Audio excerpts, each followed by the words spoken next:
Breaking news, a new major partnership between Cincinnati police and state law enforcement to crack down on crime in Cincinnati. Thanks for joining us here at 5:30. I'm Chris Jacobs. So Governor Mike DeWine, Mayor Aftab Purival, Police Chief Terry Thigi, and some federal officials laying out that plan today.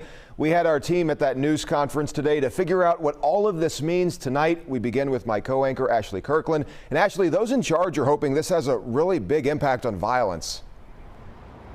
Hi, Chris. Well, it certainly will be a major deal for violent criminals in our city who Governor Mike DeWine says are the majority of offenders here in Cincinnati. He says for the average citizen going about their business, they won't see any difference. Now, city, state, and federal leaders say that this is a joint operation they've come together on. Duties and information will be shared among different law enforcement agencies, the Highway Patrol, and the Cincinnati Police Department. Now, they'll be laser focused on people who commit crimes like murder, sexual assault, burglary, and arson. Law enforcement will be targeting high crime areas, businesses, and bars that they say are where these repeat offenses are happening. They will even have aerial tracking to find criminals on the street.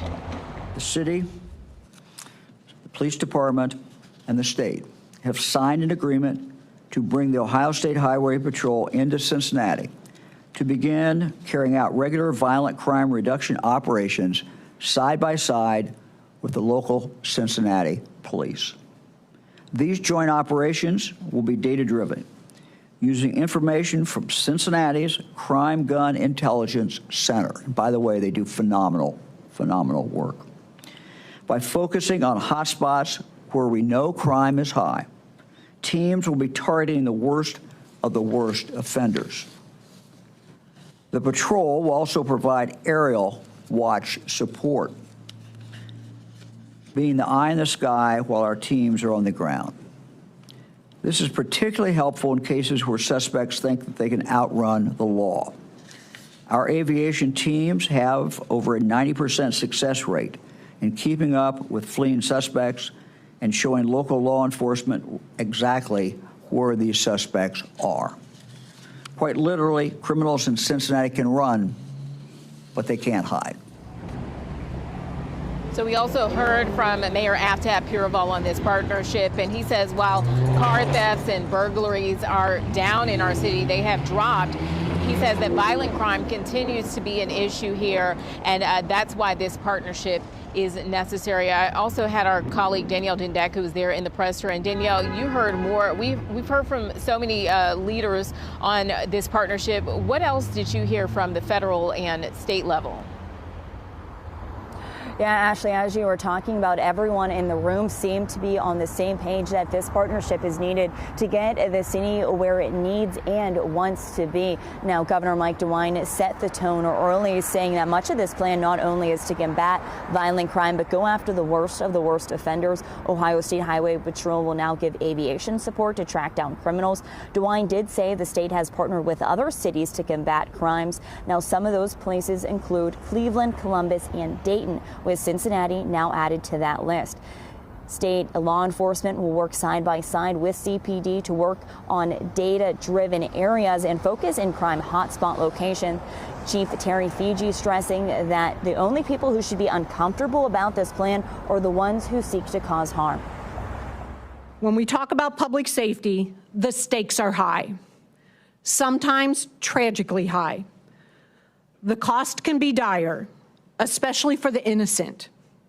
That's why we must get this right. The management of crime was never meant to be easy, and it was never meant to be done alone. It demands collaboration.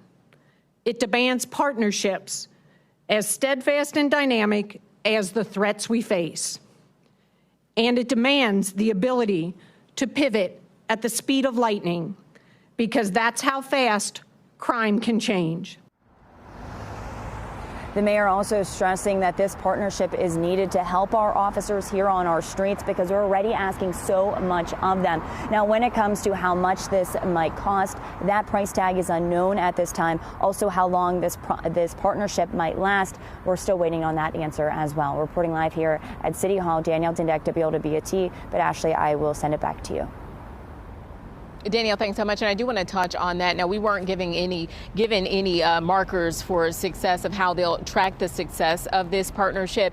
But when asked how long will the federal and state presence be in our city, Governor Mike DeWine says as long as city leaders want them and need them to be here. Now, they did give us reporters this memorandum for this partnership and what will happen. And in this memorandum, it says that this partnership will be in place until 11:59 on December 31st of this year. So I guess whichever one comes first. Chris, back to you. Yeah, so many different initiatives. You hope this collaboration starts to bring change. Only time will tell. Ashley, thank you so much.